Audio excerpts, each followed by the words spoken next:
That's fascinating, right? So you're traveling, you're meeting these people, you're providing a tremendous service, but there's got to be a group of individuals, potentially maybe within your family unit, that may not have approved of this.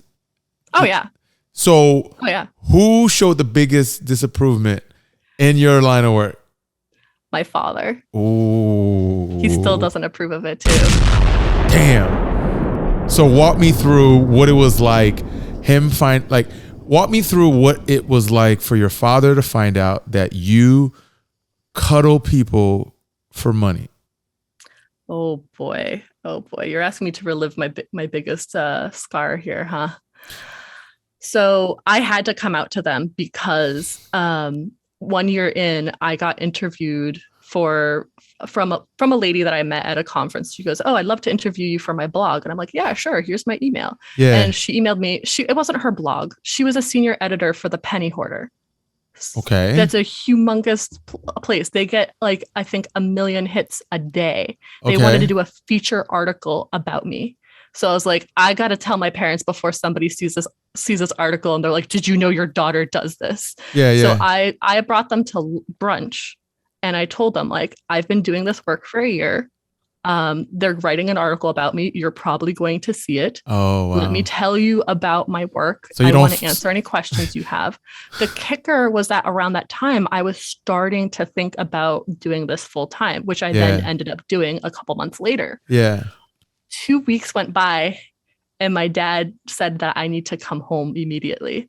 And I came home. Okay. And he proceeded to yell at me for 45 minutes about how I am completely messing up my life. Okay. I am out of control. Clearly, I don't understand how life works. Mind you, I got an engineering degree. I'm the first woman engineer in my family. My dad was an engineer. It was a huge My dad's blow. an engineer.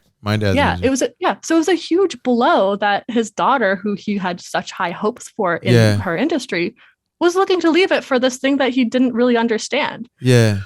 And I remember him telling me, he's saying, this is what you need to do. You need to get out of that city. I don't think that city you're living in up north of Boston is super great. You need to find a nice apartment around here. Yeah. You need to find a job around here. And then you're going to go get your MBA. That he's just told you that's what you're going to do. Yep. And then he handed me Atlas Shrugged and told me to read it cover to cover and then look in the mirror and take a hard look at my life. Your dad sounds militant. Okay. Oh, it was hard. So how did you respond? At the time, I took it because I had a very hard time standing up to anger at the time. I'm much better about it now. Okay. But at the time, it completely blindsided me. And I was just like, the end of it, when he finally finished, I was just like, well, thank you for your input. I will take it into consideration. And then I left and got in my car. I didn't even make it to the highway. I had to park and I just completely bawling my eyes out at the idea, okay, my parents, because my mom was also not on board at the time too, so she stood by and just watched and was just nodding. I was going to ask where your mom was. Yeah. Little did I know that also her sisters apparently had seen that I was doing this, and they reached out to her and was like, "You're going to find your daughter in a body bag someday if she keeps doing this." Because they didn't understand what this was. They didn't understand how this works.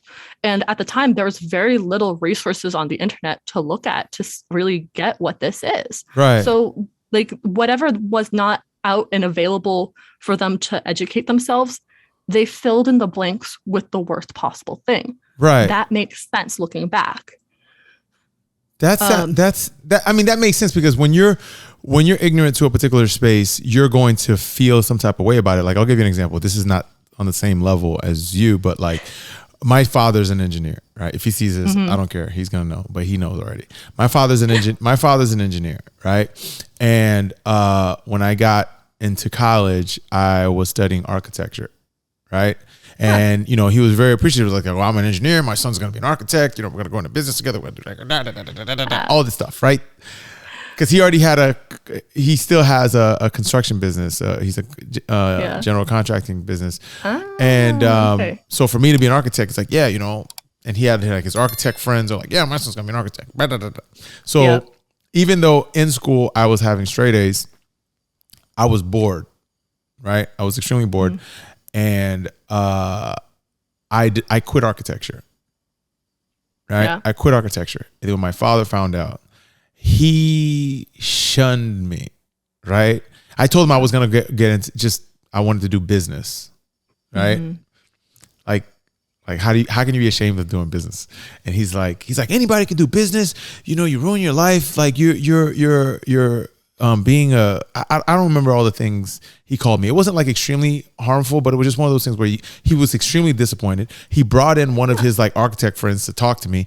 Why are you throwing your life away? I'm like, what? Yep. What are you talking about? Right?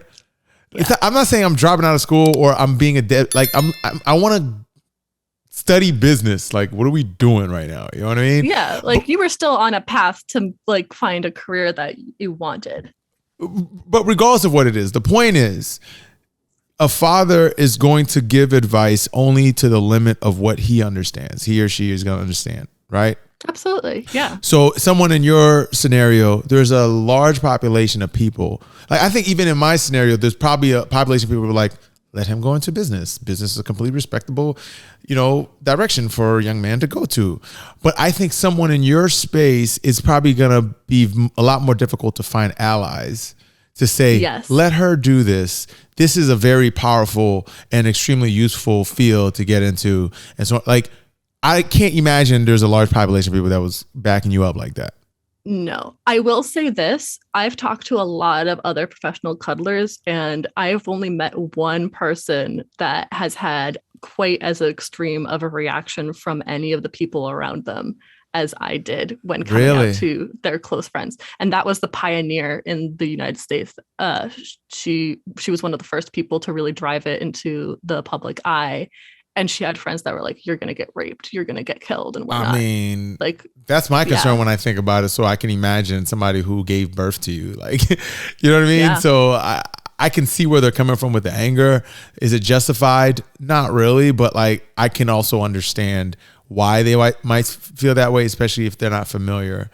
But how are they now? Are they like a little more accepting at least? Like, my mom came around in a really beautiful way. Okay. So after that, you cuddled her. You cuddled her to submission. No, not metaphorically. So I snuggled her to submission. So after that, I made a point and realized that nobody really knew what the heck was going on with cuddling, and I couldn't point to too many resources that really reflected how I felt about it. And that's actually why I've really driven myself forward to really do that more. Yeah. That's why a lot of people look at me as a leader in the field, which is still wild to me. But I was writing blog posts. I was doing many interviews like this to talk about this.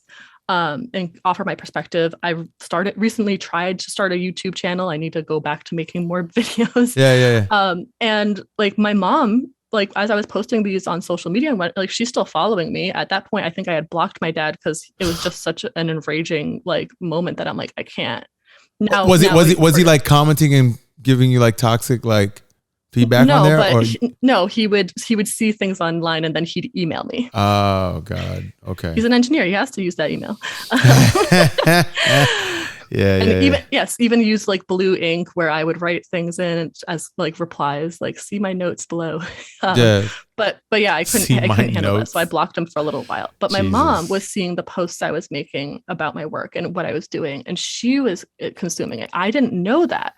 And then Christmas 2018. So about 2 years after I had decided to go full time. Mm-hmm. We had Christmas gifts. I really wasn't expecting a whole lot. But there was one little one that was wrapped up and it was like to Sam, love mom. But then underneath it said, I believe in you. And I opened it up and I actually have it right here. What? It's a book that I really, really wanted. It's called The Book of Cuddles. And it's such a sweet book. It's actually made by somebody in my field, and it showcases all these different cuddle positions and talks about like how talking about boundaries is so powerful, even on a very basic level, so we can all get the touch that we want. I cried. I was just like, this is Christmas. Your mom gave this to you, who originally was against your desire to. Do you still get like emotional about it now? Of course, yeah. It was such a big deal for me to get any kind of validation on that. That was exactly what I needed to hear. And even now, my mom is a huge supporter. Yeah, her and my boyfriend both are such big supporters for me. I can see why that would touch you. Yeah. It's okay. Yeah. I did meant to talk about that with my boyfriend too. Yes, he was fine right from the get-go. In fact, when we finally went Facebook official, he was working at a comedy studio that he works out of that night when the status went up. So all of his friends were congratulating him and whatnot. And the comment he kept hearing back at the time, now his friends know me, so they know better than to say it. But like back then, he's like, oh, she's a professional cuddler and you're okay with that? Yeah. And over and over, he's like, yeah, of course. It's her job. Like it's a therapeutic business. Like we have boundaries, or like she has boundaries around it. I trust her. And he texted me that night. He's like, I don't know why everybody keeps asking me if I'm okay with you being a professional cuddler. Why wouldn't I? It's your job. And just hearing him like say that so like factually, like why wouldn't I be okay with it, was so big for me. Because I hadn't really heard that from anybody. Like people joking about it when I was going on dates, people asking all these like intrusive questions and like jokes about, like, that was really the first time that I really felt like somebody saw what I was doing. It was like, yeah, of course. Wow. I mean, he even got me on a show at the Comedy Theater and was basically my PR person to make sure they didn't do anything offensive around my work during the show. It was so beautiful. It was so fun too. That sounds like you have an amazing partner. He's the best. I love him so much. And we just bought a condo together, so that was a huge deal too. I like it. Yeah. I like it. Good job. Yeah. Next step will be getting our dog, so hopefully soon. Baby steps. Yes. That is such a fascinating journey though. And I can see you're passionate about it. And as you're thinking about it, I can see why like you're touched by the people who supported you, especially in a world where, you know, people can be very ignorant and very like insulting and in a lot of ways unfair, because like the very people who might be talking trash could be coming from a space of them not having any confidence or comfort, because even though they might be able to benefit from the very thing that they're like, you know, making fun of, they're not in a space where they're even allowed to accept it. You know what I mean? So that's how I like to think about stuff like that. So yeah. I commend you for like having that kind of courage to carry on, especially after having such an exchange with your father, the person that, you know, helped put you on this planet and give you care that a lot of people seek validation from, you know, and for him to respond like that must have had quite a toll on you, right? It did, and it does. At this point, we've learned to have a relationship with each other that doesn't include talking about my work. Unfortunately, he can't handle it. Even any talk, he immediately just goes out of the room. But that doesn't mean I can't have a relationship with him whatsoever. I really don't like, in a lot of entrepreneurial spaces, they tell you to cut the people out of your life that aren't supportive. Because when it's like your parents, the people, like, it's like you might be able to, but if you still want a relationship with them, if you still love them, being with them in some capacity is still important. It still adds value. There's still things that my dad loves being here for me. Like anything about buying a car, he'll gladly talk about that all day long and give unsolicited advice. He's he's a freaking shark when he's in a car dealership. I love watching him. I'm like that. Honestly. I'm a car guy, so I can respect and understand that. Yeah. So if you want to get rid of your dad and you just use me, then perfectly fine. All right. No. Listen, you got to pay. You got to outsource things. That's what this conversation is about. Okay. All right. I don't charge that much. Yeah. But yeah.